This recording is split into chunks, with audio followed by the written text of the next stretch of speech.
semana, una nueva temática de nuestro curso, lo que es logística integral.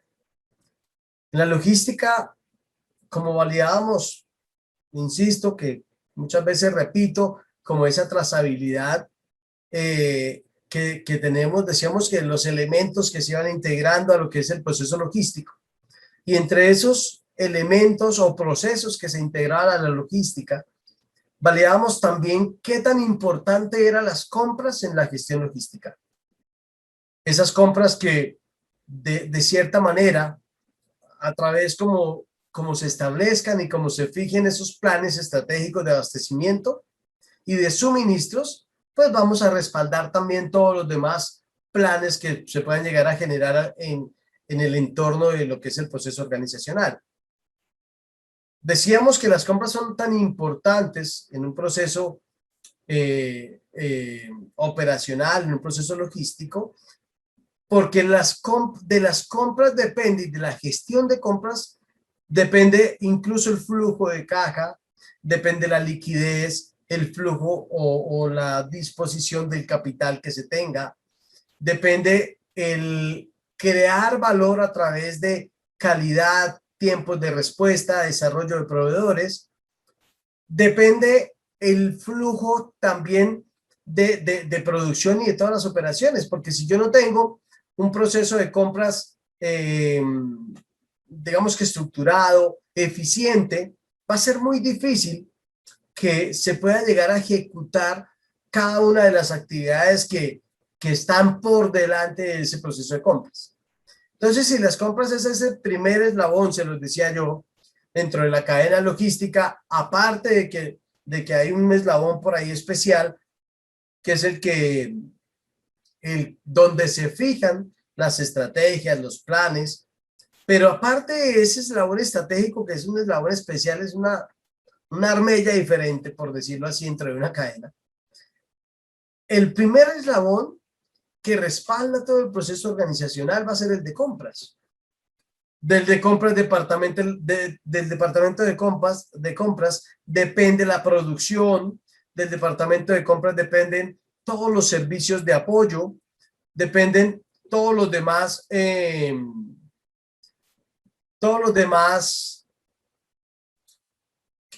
como procesos que en algún momento van a necesitar o una materia prima o un insumo o una mercancía, un material, que tienen que sí o sí pasar por el departamento de compras. Un servicio que incluso también son contratados desde los mismos departamentos o el área responsable de las compras y abastecimiento. Así entonces, la gestión de compras que veremos hoy es la segunda parte, y es esa gestión de compras que, si nosotros recordábamos, está por estos elementos, y ya vimos algunos de ellos en la clase anterior, y en esta clase vamos a complementar lo que es el proceso de compras. Entonces hablamos de utilidad, hablamos de conceptualización de las compras, aquí era que era compras, que si recordamos esas compras tienen los objetivos muy alineados con la gestión logística, solo que las compras van enfocadas al abastecimiento. Hablamos de los comités de compras para poder evitar precisamente algunos aspectos que veremos el día de hoy, como elección de proveedores, como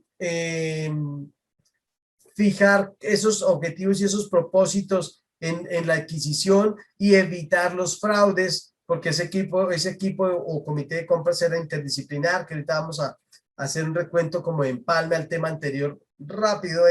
La ética en las compras, precisamente, que respalda lo anterior, que lo veremos el día de hoy.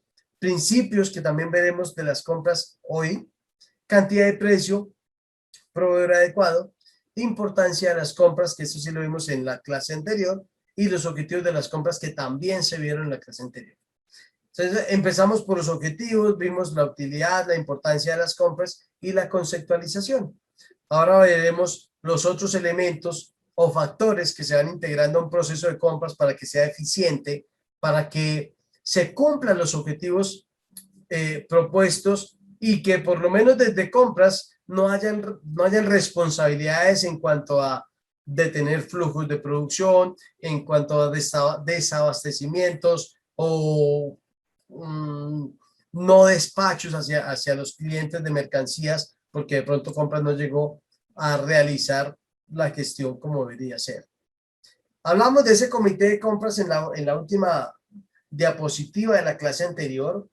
Decíamos que como mínimo debería estar el gerente de producción, el gerente general, perdón, el gerente de producción, el gerente de ingeniería y el jefe de compras. Como mínimo, un comité de compras debe estar contenido por estos responsables de cada uno de los roles y cada una de las áreas a la cual representan. El gerente general o el administrador va a ser en últimas el que toma la decisión de pago, de desembolso o de contratación o de compra, porque pues a través de las decisiones de la alta gerencia o de la alta dirección es que funciona la organización. Pero el gerente de producción en algún momento también puede levantar la mano y decir cuáles son sus necesidades propias. Necesidades no solo en tiempos, que también deben estar validados en un plan de producción. Necesidades también en características de las materias primas o de los insumos o de los materiales que se van a adquirir. Es decir, que no el jefe de compras, como no conoce el proceso productivo, compra lo que quiera, sino debe estar establecido, debe haber una comunicación asertiva, debe haber un plan estructurado cómo realizar cada una de las compras de esos elementos y esas características deben estar más que claras, más que establecidas en cuanto a las condiciones del producto que se va a adquirir.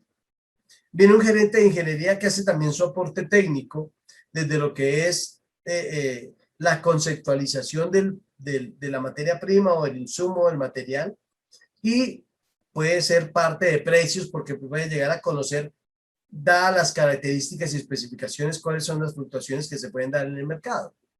Y un jefe de compras que no solo hace su aporte como los demás hacia la elección del proveedor, hacia cuáles son los canales de abastecimiento más adecuados según la necesidad, sino también es el que da la orden o el que genera los pedidos, el que genera todo el proceso de abastecimiento. Entonces decimos que este comité de compras es el responsable de reglamentar el régimen general de contratación con el propósito de desarrollar cada una de sus normas para el abastecimiento. Y es importante que en ese proceso de compras y precisamente este comité de compras que veíamos acá, que yo les decía, en este comité de compras, si es una empresa comercializadora, cambiamos el gerente de producción por el gerente o el director de ventas, para que lo tengamos ahí como un paréntesis. Pero yo decía, el comité de compras está dado precisamente para evitar que se presenten irregularidades en los procesos de contratación. Por eso se habla de ética en las compras. Cuando mencionamos de la ética, decimos que esta es un área de mucha importancia, pues si se violan las buenas costumbres y la ética en las compras, se puede ocasionar varios problemas a las empresas, entre los que se destacan algunos problemas: sobornos. Esta es una actividad muy utilizada por los compradores o los jefes de compra faltos de ética y consiste en pedir al proveedor que ofrezca dinero u otras dádivas para asignar la orden de compra o pedido. Cuando hablamos de sobornos, que en muchas organizaciones existe este tipo de prácticas mal habidas, pues dentro de lo que es la ética y lo que son los valores y principios de un profesional de compras, pero a pesar de ello se presenta. Entonces, muchas organizaciones, especialmente incluso el sector privado, está permeado por este tipo de prácticas, o mejor, por este tipo de personajes, de compradores faltos de ética, que en algún momento prefieren o dan algún tipo de ventajas a un determinado proveedor a la hora de la selección de como proveedor a cambio de algo, a cambio de dádivas, de dinero o cualquier cosa que pueda llegar a ofrecer. En la ética en las compras, hablamos también de favoritismos. Y la misma imagen, si ustedes ven, dice, deseche el favoritismo. O sea, la ética de las compras debe ser tan transparente que ni siquiera debería abrir la posibilidad a que se presenten favoritismos por alguna ocasión. Entonces decimos que el comprador o jefe de compras falto de ética, porque seguimos hablando de ética y hablando de que cuando se incurre en algún tipo de acción fraudulenta de este tipo es porque no se tiene ética. Entonces, hablamos que faltos de ética sin tomar en cuenta el cuadro comparativo base de la adquisición de compra, le otorgan la orden de compra o pedido a cierto proveedor, que en algunas ocasiones es un familiar, es un amigo o un proveedor que siempre le agradece esa designación con algún obsequio. O sea, hay un favoritismo que nosotros sabemos que el proceso de compras debe estar dado a través, decíamos en la clase anterior, como mínimo teniendo tres proveedores presentes para la licitación, para ser elegidos dentro de una necesidad de abastecimiento. Pero en muchas ocasiones es más de papel, es más de fachada, esas propuestas que se sugieren a otros proveedores, pero el comprador ya sabe a quién le va a comprar. Y sabe a quién le va a comprar porque a pesar de que quizás los otros proveedores presenten una oferta más atractiva, pues existen maquillajes, existen algún tipo de posición frente a los proveedores y siempre se termina por elegir al que nosotros queremos como proveedores faltos de ética. Queremos favorecer a uno de esos proveedores. Y ese favorecimiento a ese proveedor, ese favoritismo, es el que nos dice, no, pues es que en últimas, cuando nos dimos cuenta, es que le está comprando al cuñado, al hermano, al qué sé yo, al familiar, le está comprando a alguien que era amigo, alguien de la universidad, y entonces se encontraron y se ayudaron, pero nunca tuvieron en cuenta realmente cuáles eran los aspectos relevantes para la contratación, cuáles eran esos factores comparativos, sino que simplemente se tomó como favorito a uno de los ofertantes porque hay una relación por ahí diferente o hay algún tipo de obsequio que respalde ese favoritismo. En la ética en las compras, también decimos que es aceptar invitaciones, argumento utilizado por vendedores corruptos o faltos de ética, que para recibir la orden de compra o pedido lo basan en invitaciones a comer, cenar o de otra naturaleza con la pretensión de ser el designado. Entonces, en muchas ocasiones, vamos a ver que por lo menos que hay un par de sobornos más adelante que son muy similares, pero se presentan este tipo de propuestas. Entonces sabemos que hoy paso mi oferta comercial, pero mientras estoy pasando la oferta comercial le digo, venga, ¿usted qué va a hacer en la tarde? Lo invito, escoja el restaurante que quiera, lo invito X, pues, digamos que soborno, que X chantaje para poder ser tenido en cuenta, para ser asignado. Entonces, hay algunas organizaciones, algunos vendedores que son muy hábiles para sobornar o chantajear o tener por lo menos ese compromiso de parte del comprador o el jefe de compras, donde se sienta comprometido y que ese compromiso pues vaya a respaldar todo lo que es a respaldar ese proceso de designación. Entonces, para recibir una orden de compra o una colocación de pedido, hay algún tipo de invitación de por medio. Por otro lado, es muy similar, les decía, en la ética de compras, recibir obsequios. Al igual que el anterior, es un argumento muy socorrido por vendedores faltos de ética, que para recibir la orden de compra o pedido puede decirse que el comprador o jefe de compras falto de ética recibe, entre otros obsequios, camisas, calcetines, equipos de sonido. Conozco casos donde han dado, no sé, un televisor de 60 pulgadas a alguien para que con este obsequio también tenga como ese compromiso y sienta como esa necesidad de favorecer a ese vendedor o a ese proveedor que ya lo comprometió, valga la redundancia, a través de un obsequio. Entonces, ¿cómo decir que no? Si usted lo aceptó, ya de cierta manera está comprometido para poder respaldar a sí mismo ese obsequio con una orden de compra que justifique por lo menos el obsequio. Entonces, va de acuerdo a la magnitud de la orden de compra. Entonces, si la orden de compra es, no sé, 100 millones de pesos, así mismo será el obsequio. 7.000 millones, dice un dicho coloquial que al colmo del indio, el garrotazo. Entonces, de acuerdo a cómo esté el proceso de contratación o de licitación, pues así mismo va a ser el obsequio, así mismo va a ser el soborno. Y dado el tamaño del soborno, pues entonces seguimos como en esa idea de que hay muchos proveedores o muchos vendedores que son éticos, que tienen unos valores y unos principios muy arraigados o muy establecidos y estructurados en su actuar, que de pronto se van a ver en desventaja porque no tienen ese favoritismo ganado a través de estos sobornos, de estos chantajes que les he mencionado. Entonces, lo referente al monto económico también con la finalidad de ser el designado, decimos. Y para eso existen algunos principios básicos de las compras. Como toda actividad que se realice en una empresa, tiene que empezar con una razón de ser.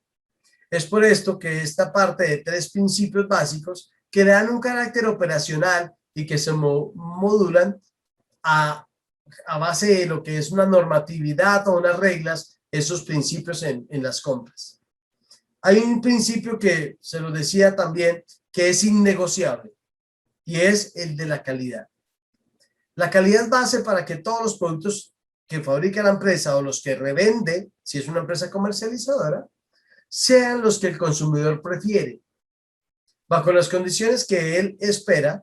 Es una de las razones por las cuales él decide y que ese satisfactor es el que él necesita, basado en las 3 utilidades de un producto que son lugar, tiempo y precio. O sea, yo como cliente sé que necesito el mejor precio, necesito en la cantidad, lugar y tiempo que está requerido con base a la necesidad.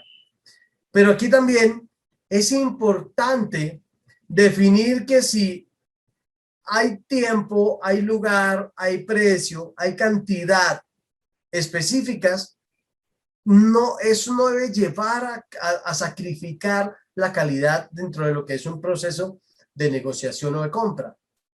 Entonces decimos, hay unas condiciones del producto, hay unas razones que nos llevan a decidir, ¿cierto? Hay una necesidad que él pretende, o el comprador, el cliente, pretende satisfacer. Y cada uno de estos elementos deben estar asociados a la calidad. En la calidad se dice que deben respetarse las características técnicas y las especificaciones y la buena conjunción de las materias primas y componentes, amén de su proceso de producción. O sea, lo que el proceso de producción sí o solo sí requiere y necesita.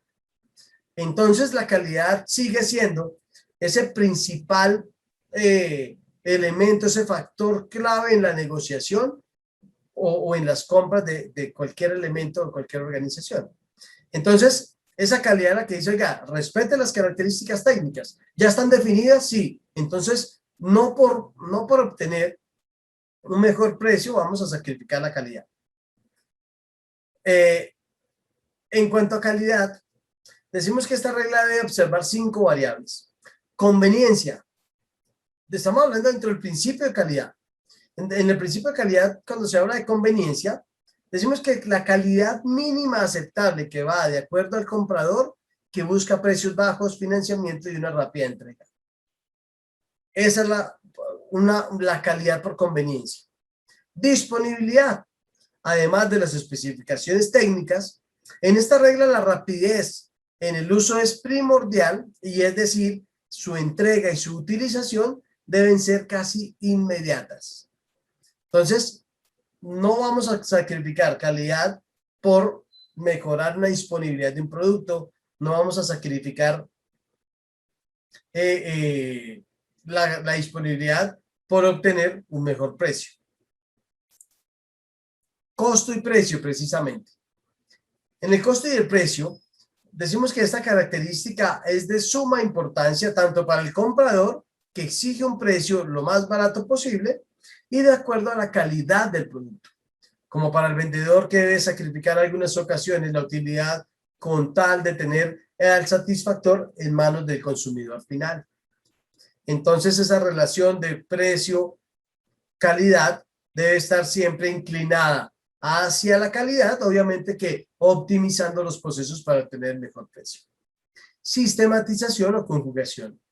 La calidad, el precio, la garantía y la disponibilidad son básicos para que el comprador pueda tomar una decisión de adquisición, tomando como base todo este conjunto. Por eso se llama dentro de lo que es una variable de conjugación, donde no solo voy a tener en cuenta el precio, no solo la calidad, sino dónde van a converger cada una de estas necesidades, cada una de estas variables, como es la calidad, el precio, la garantía, y qué tan disponible está ese producto que pretendo comprar o abastecerme. Viene el control de la calidad como un elemento clave, y decimos que esta variable de la regla de la calidad marca que toda compra debe pasar por un riguroso control de las especificaciones técnicas y de calidad, con las que fueron solicitadas y aceptadas por ambas partes. Y acá es donde insisto, conozco muchos procesos donde la misma calidad conlleva que se hagan un control tan riguroso que se pueda elegir al azar un producto y hay pruebas destructivas para saber si el producto es aceptable o no. Insisto, temas como el vidrio, para saber si hay un temple adecuado, él debe romperse o partirse, fracturarse con una particularidad, y esa prueba destructiva es parte de este control riguroso de calidad y ya debe estar establecido si es que sí se necesita. Pero hay otros que se harán por unos patrones de mediciones, de color, de peso, de diámetro, de longitudes, de composiciones, de aleaciones, de aspectos visuales, estéticos, una serie de variables en cuanto al control de la calidad, bien sea por atributos, bien sea por variables, ¿sí? La calidad se mide por eso, por atributo o por variable. Las variables son aquellas que son medibles, los atributos son un poco más dados a que sean descriptivos, no medibles, sino más bien que sean a través de una especificación cualitativa, no cuantitativa.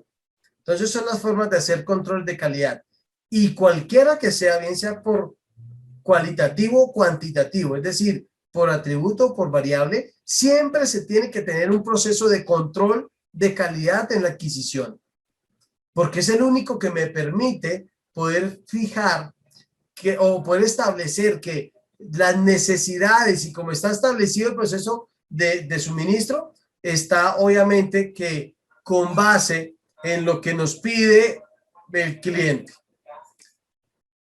Existe también la cantidad, entonces ya hablamos de calidad, y en esa calidad nosotros ya mencionamos algunos elementos o variables que se iban integrando al proceso, no solo de medir la calidad, sino cómo negociarla en base en disponibilidad y precio. En cuanto a la cantidad, podemos decir que muchas veces la mejor manera de adquirir un artículo para la empresa lo representa la calidad, ya que esta es básica para determinar el costo del adquirido, y el cual se basa en varios factores.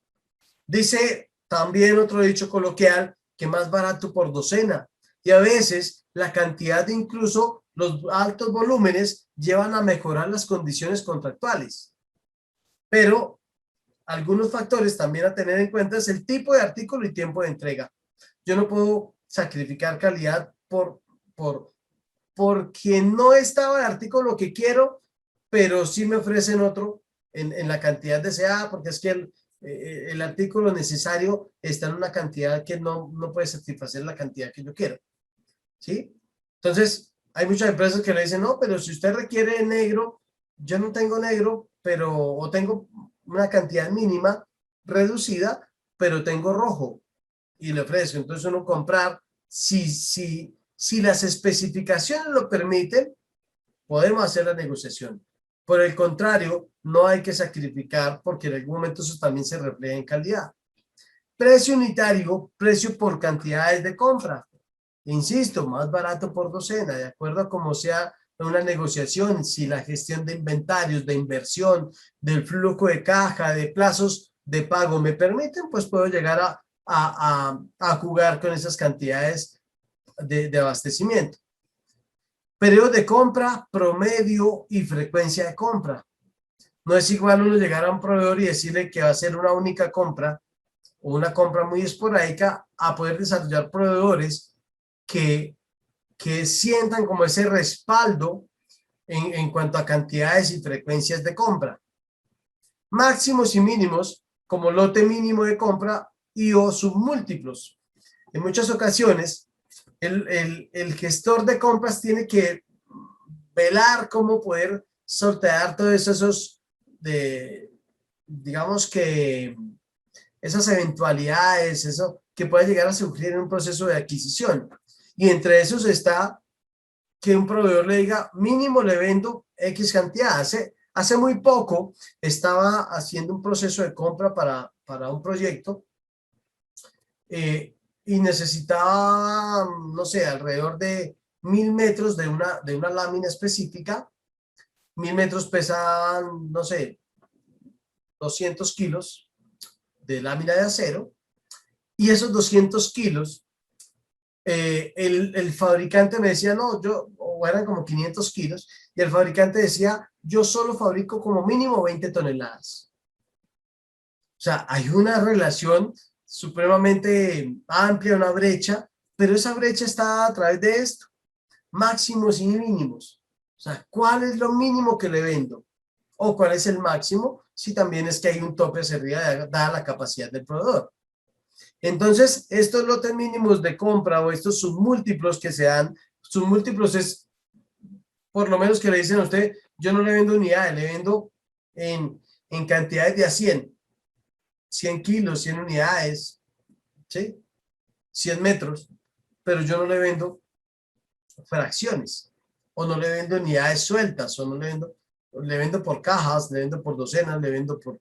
Este tipo de relación que se tiene en cuanto a cuál es mi necesidad y cuál es la cantidad, deben ser tenidas en cuenta a la hora de desarrollar un proveedor. Viene la recepción, almacenaje y caducidad. Les decía que en la recepción es importante no solo validar cantidades, sino calidad, pero también se tiene que velar porque se reciban las cantidades adecuadas. Viene el almacenaje, cómo se va a tener en custodia, cuáles son los requerimientos, cuáles son las necesidades en cuanto al espacio, en cuanto a la logística de transporte, en cuanto a alguna condición especial, y viene temas de caducidad para evitar pérdidas precisamente por caducidad de productos. Entonces, compras deberá validar qué cantidades debe abastecerse para precisamente evitar esas pérdidas. Y por último viene precio.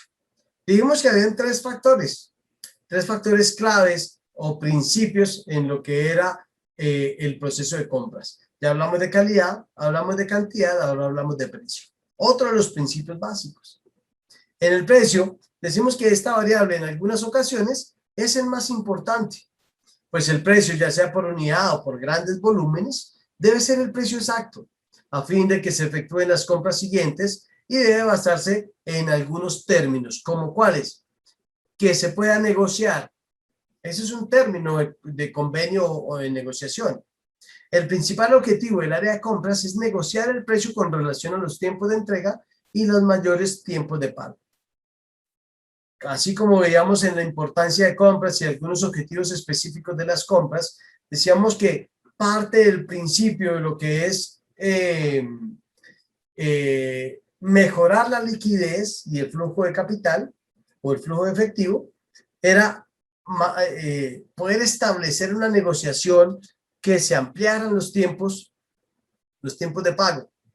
Viene que se conozcan los precios de la competencia. Entonces, si yo estoy velando por el proceso de compras, decimos que el área debe conocer los precios de los productos de la competencia para tomar la mejor decisión y darle al proveedor la orden de compra o pedido, para lo cual se necesita por lo menos tener 3 cotizaciones de los proveedores y seguimos validando que esas 3 cotizaciones sean las que nos lleven a tomar la decisión más acertada. No comprar al primer postor, a menos que, no sé, la inversión así lo amerite. Entonces, no es igual ir a abastecerme en una materia prima, y digamos que dadas las cantidades, voy a comprar 20 millones de pesos, a comprar 50,000 pesos de algún elemento de oficina. A pesar de que esos 50,000 pesos también uno puede validar de una manera básica, pues quién es el mejor ofertante. En algún momento también en el proceso de la oficina, validando algunas facturas, vea que las remas de papel oscilan entre 10,000 y, no sé, 12,000 pesos, y alguien en algún momento compró una rema de papel como en 22,000 pesos. O sea, solo estamos haciendo una inversión de 20,000 pesos, o sea, en promedio, pero no puede haber una brecha tan grande. Entonces, sí es importante validar cuáles son los precios del que se manejan en el sector. Y esos precios, si hay la necesidad, deberá hacerse una licitación donde mínimo haya tres cotizaciones o 3 proveedores. En los precios, otro de los factores que sean los normales o el de las ofertas. El precio nunca se debe aceptar con cambios. Lo legal es que el proveedor siempre entregue el pedido con base en el precio negociado en la orden de compra. También conozco casos, por ejemplo, de proveedores que hacen una negociación, reciben un pago o un anticipo y cuando van a entregar cambian esa condición de negociación o de lo pactado y dicen, no, es que el precio subió. Y se ve mucho ahorita en pandemia. Hay materiales que están supremamente en escasez y supremamente elevados en cuanto al precio. Pero como van variando día a día, entonces hoy recibo un pago, recibo un anticipo y mañana cuando lo voy a entregar, le digo a mi cliente, no, tengo que cobrarle más porque es que ya el precio subió ayer a hoy. Esas condiciones deben estar muy bien aseguradas con el proceso, con el proceso de compras y con el proveedor para poder evitar precisamente esas fluctuaciones que puedan llegar a dañar el proceso de compras. Que sea el del proveedor adecuado. Entonces decíamos, para que el precio sea el acordado, no se debe cambiar de proveedores, ni a uno pedirle la cantidad y al otro pedirle una distinta. Puede haber diferencias en calidad y en precio y eso afecta el buen funcionamiento del área de compras. Ya para ir terminando, algunas conclusiones que salen del día de hoy, por lo menos a mi gusto, es que la gestión efectiva de compras se traduce en eficacia y eficiencia en administración de los recursos requeridos para la operación del negocio.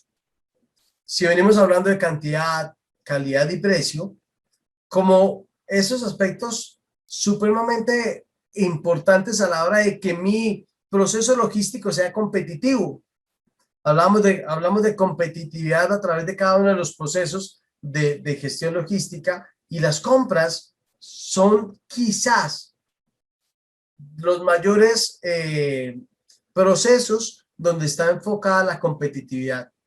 O sea, desde un proceso de compras eficiente o efectiva, como dice en la conclusión, se traduce en eficacia, que es, si recordamos que es eficacia, es cumplir con la misión, cumplir con el propósito.